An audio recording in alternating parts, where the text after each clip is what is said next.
চলেছে কুলো কুলো শব্দে। জলের মধ্যে বিচরণ করছে সাপ, কুর্ম প্রভৃতি বিষাক্ত শব্দ। অবাক বিস্ময়ে সাবিত্রী প্রত্যক্ষ করে যাবে, আর একটু দূরে যৌনপুরীর প্রবেশ পথ। অকস্মাৎ পিছনের দিকে দৃষ্টি পড়তে বিস্মিত হন যমরাজ। এখনো তুমি আমার সঙ্গ ছাড়নি, তোমার বাসনা তো আমি পূর্ণ করেছি, আর কি চাও? আপনাদের দয়ার অবতার, তাই আমার শ্বশুর ফিরে পেয়েছেন তার দৃষ্টি, তার হারানো রাজ্য। তবে তবে আর কি চাও? আমি তো কিছু পেলাম না ধর্মরাজ, আমার স্বামী।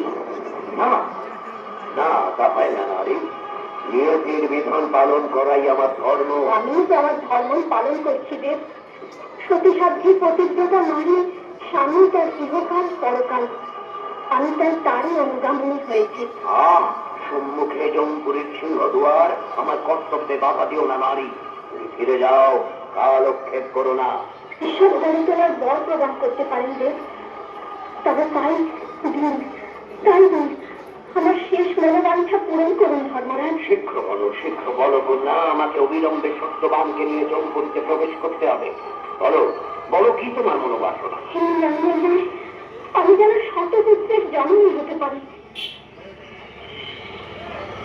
এই তবে তোমার মনোবাসনা, অর্থাৎ ধর্মবাক্য লঙ্ঘিত হবে না কোনোদিন।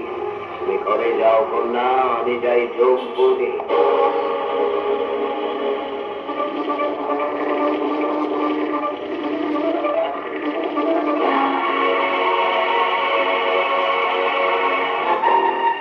ধর্মসভা চিত্রগুপ্ত কলম হস্তে জীবন খাতায় মিল করছেন কার কতখানি পাওনা দেনা, সুফল আর কুফলের ন্যায় দণ্ডের বিচার। হতভাগ্য জীবগণকে মাথা নত করে শাস্তি দিতে হবে, যেমন কর্ম তেমন ফল।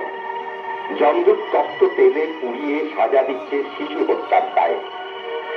পরস্ত্রী কাতরতার ফল আখ মারা কলে। কর্মফল অধর্ম আর দুর্নীতির শাস্তিতে তপ্ত পটাহে জ্বলে পুড়ে মরছে ভাগ্যবতী জীবের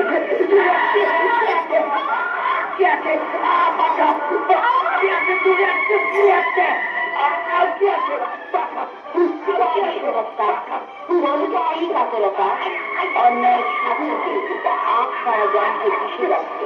উচ্ছৃঙ্খল অন্যায়কারী জীবন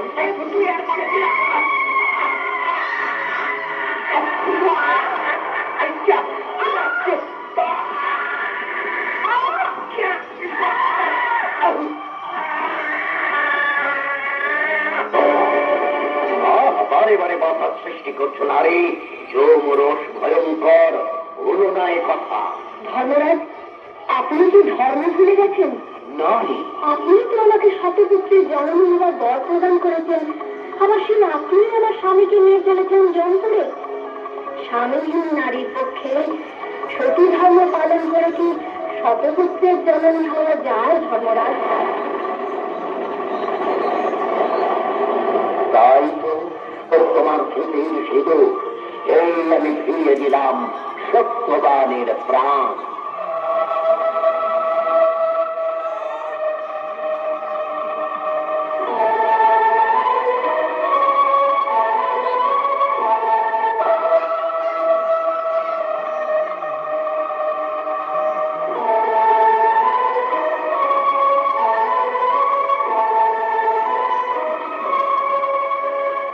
নারীগণ ধর্ম পালনে ব্রত উদযাপন করেন।